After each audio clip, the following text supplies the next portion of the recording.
at some point or another, everybody faces the hardships of life. And it's not something that is faced just by individuals, it's something that gets faced by whole groups of people, by countries of people, by races of people. Everybody faces the hardships of life in the end. What we're seeing here, and it's in Lincolnshire, it's in Yorkshire, it's everywhere. What we're facing is an entire country of people facing those hardships. Britain is facing an existential crisis as a country in a way that it hasn't really faced before. And it exists on a huge scale and it exists at the smaller scale. It's shown in the way that there could be a village with 10 people in that village who are homeless. It's shown in a way that there can be hundreds of thousands of young people with no prospects for employment, no prospects for a future. And it's shown in the way that you can go into places like London, places like Birmingham, places like Manchester, Leeds, where there's 1 million people. And the overwhelming attitude of people is just to despair for what the future is going to bring. And this whole crisis is one that this country hasn't faced in 1,000 years. Now, I know people could say, well, you know, we've had threats of invasions, we've had, you know, foreign adversaries, but none of these things really threatened us in a way that the political situation in Britain threatens us today. Because what we're at now is a precipice, where if the crisis is not resolved, this nation and its people will cease to exist, and they will be no more. It is an existential crisis. And it's a crisis that is both entirely artificial, but also entirely avoidable.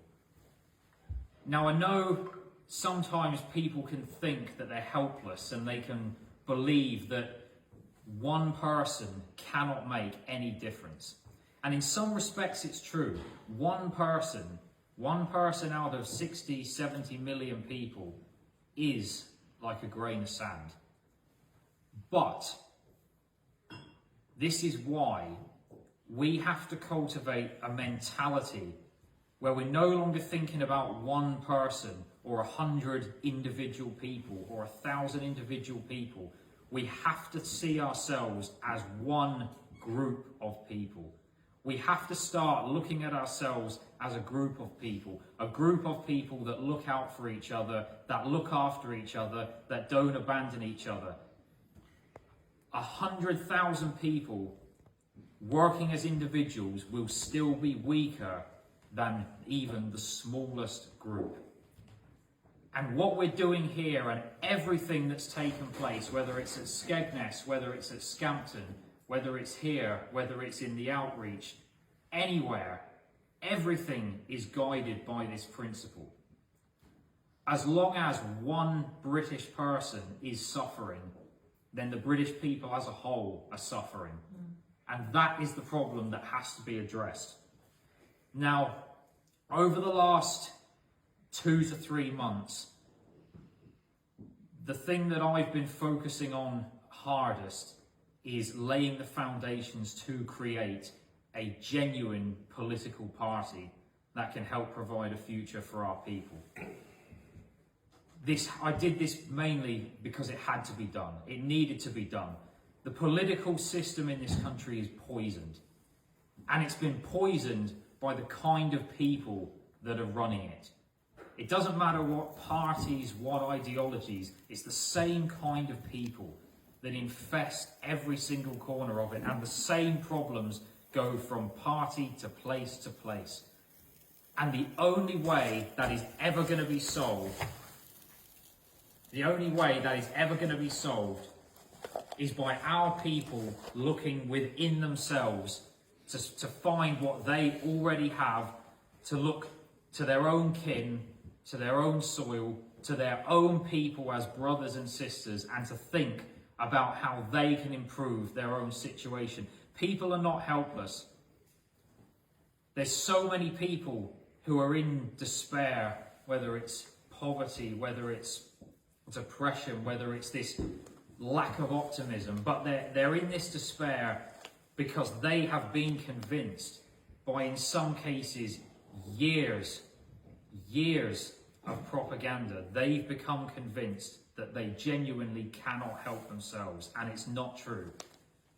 People can help themselves. People can improve their own situation. Even here tonight, there's people here in this room, the people who made this meal possible, the people who cooked this food. These are people who were not helpless. They were able to help themselves. They've been shown how to help themselves. And as a consequence, they're no longer suffering. They still might have the hardships of life, but those hardships are not insurmountable obstacles anymore. It's so easy for people to fall into a belief that they genuinely are just like voices in the wilderness preparing for their own Armageddon. And it's not true. Our people are anything but helpless. Even if all the world tries to victimize you, that doesn't mean that you have to be a victim.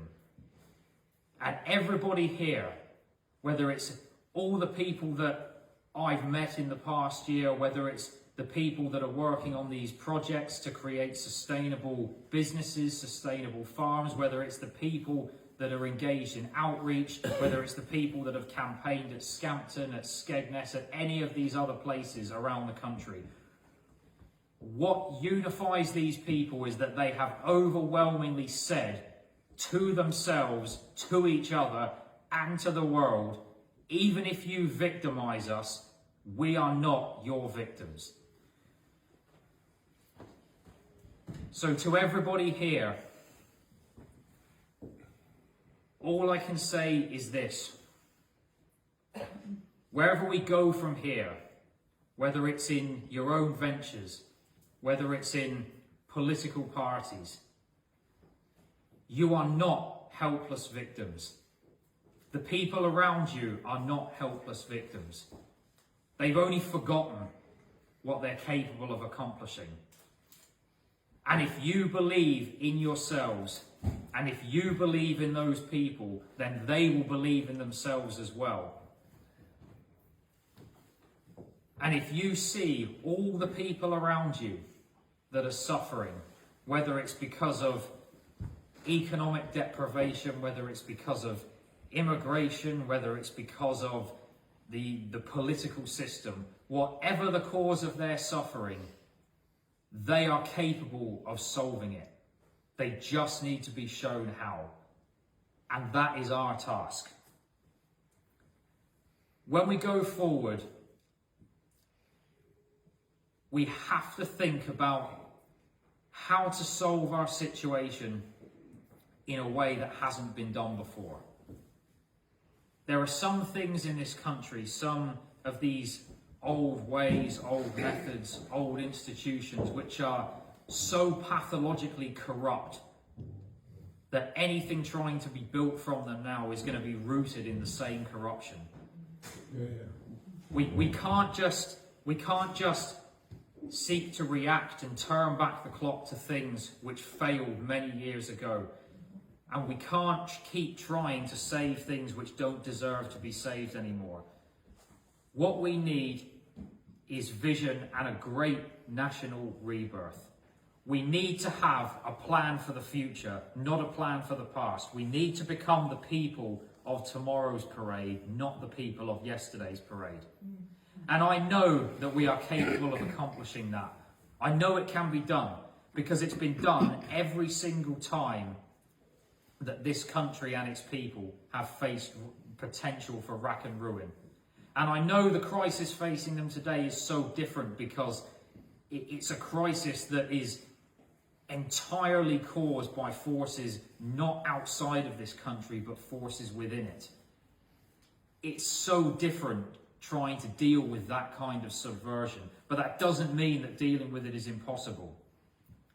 But our people are not victims, our people are not weak, and our people are actually capable of achieving things in spite of those who seek to ruin them. Not because of them, in spite of them.